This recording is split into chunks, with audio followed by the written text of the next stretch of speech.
مگر آخری وقت کے امام کو ضرورت نہیں ہے میری. کس کی ضرورت؟ میری ضرورت ہے.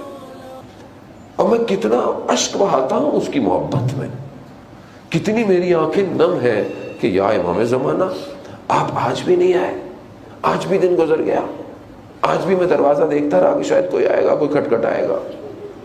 ایک عالم دین جو صرف امام زمانہ کے مصائب پڑھتے تھے, صرف, میں بس آپ کو زحمت تمام کروں کہ آپ بہت دیر سے بیٹھے ہوئے ہیں.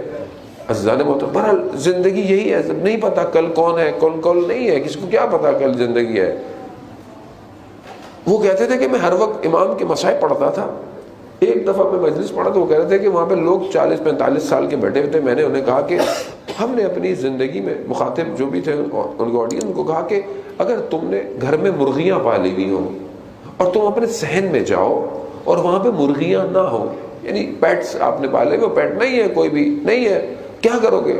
کہا گھر کے دروازے تک جائیں گے, دروازے پہ نہیں ہو, کہا باہر گلی میں جائیں گے, کہا اسٹریٹ میں بھی نہیں ہے, کہا کونے تک جائیں گے, کارنر تک جائیں گے, بازار تک جائیں گے, چوک تک جائیں گے. کہا مرغیوں کی قیمت کتنی ہے, ان کی ویلیو کتنی ہے؟ کہا کچھ نہیں. کہا اس کے لیے تم اتنی محنت کرو گے, 1100 سال سے ایک شخص تمہارے گھر نہیں آیا, تمہیں اتنی محنت بھی نہیں کی. یا صاحب الزمان, یعنی اسی سے پتہ چلتا ہے نا کہ یعنی میں کتنی شدت رکھتا ہوں. شدت ہے میرے اندر, نہیں ہے میرے اندر شدت نہیں پائی جاتی امام کے لیے. ظالم محترم, میں آپ کو کیا بولوں, میں خود میں کتنا اس کو یاد کرتا ہوں, کتنی میری زندگی اس کے لیے. دیکھیں, اصل وارث کربلا کا وہی ہے. اصل اس کائنات میں جو فلنگ دا بلینک ہے وہ امام زمانہ ہے, اس کو پر کرنا ہے ہم نے. جب تک میں اپنی زندگی میں ظہور نہیں کروں گا, امام ظہور نہیں کریں گے. خدا کے لیے یہاں سے جائیں, اگر کچھ یاد نہ ہو تو اپنے وقت امام کو یاد کریں. ہفتے میں ایک دن, 1 گھنٹے, 5 منٹ, 1 منٹ تو اپنے وقت کے امام کو دیں کم از کم. پتہ تو چلے کہ آپ ایک امام کے ماننے والے ہیں, ورنہ بالکل ویسے ہی ہوگا جیسے کربلا میں میرا امام اکیلا رہ گیا اور کوئی امام کا ساتھ دینے والا نہیں تھا. عزیزان محترم, یہی مصائب ہے. سب سے بڑا مصیبت یہی ہے کہ امام ہمارے درمیان میں نہیں ہے اور میں زندگی گزار رہا ہوں اپنے امام کے بغیر. کیسی زندگی ہے مولا, آپ کب آئیں گے؟ یہ آنکھیں کب آپ کو دیکھیں گی؟ آپ نے مجھے کربلا بلایا, میں نے روزوں کو دیکھا, مجھے نجف بلایا, مجھے کاظمین بلایا, میں سامرا گیا, میں نے سرداب دیکھا, مگر آپ کو نہیں دیکھ رہا.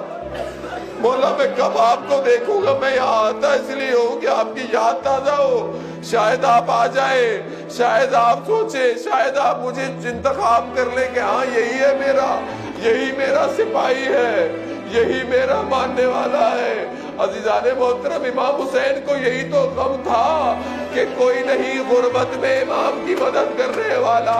ارے میرا امام سجاد پورے راستے ہاتھوں میں رسیاں, گلے میں بیڑیاں, عجیب حالت تھی کہ ایک مقام پر میرا امام اس حالت میں آیا, کوئی شخص جاننے والا نظر آیا تو میرے مولا نے اس سے کہا کہ تیرے پاس رومال ہے؟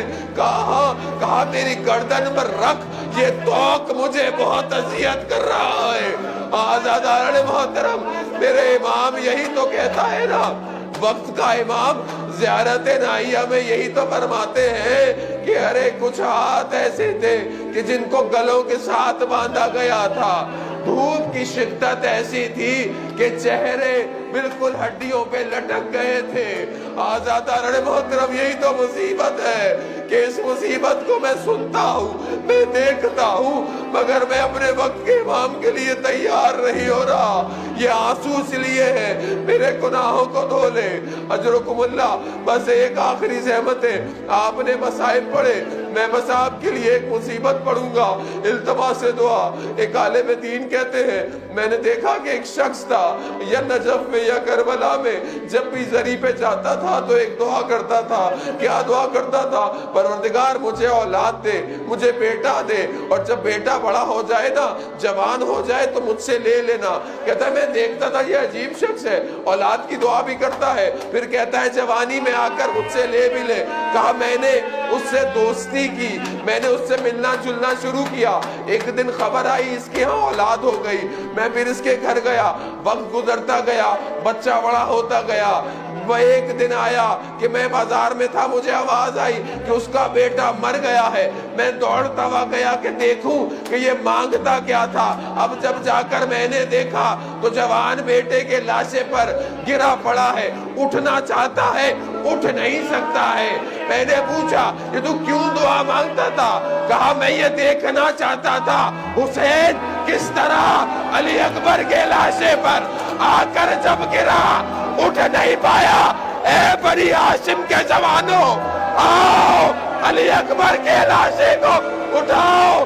ارباب مقاتل لکھتے ہیں بس آپ نے گریہ کیا، گریہ قبول ہو گیا۔ اللہ اکبر، آئے علی اکبر، آئے علی اکبر۔ بس ایک بول سنیے گا، ارباب مقاتل لکھتے ہیں سبت جعفر نے بھی پڑھا کہ جب علی اکبر گرے ہیں تو اپنے آپ کو گھوڑے پر گرایا، گھوڑے نے ادھر کا رخ نہیں کیا، دشمن کا رخ کیا۔ اب جس کے ہاتھ میں تلوار تھی، جس کے ہاتھ میں نیزے تھے، ارباب مقاتل کہتے ہیں تلواروں سے ٹکڑے ٹکڑے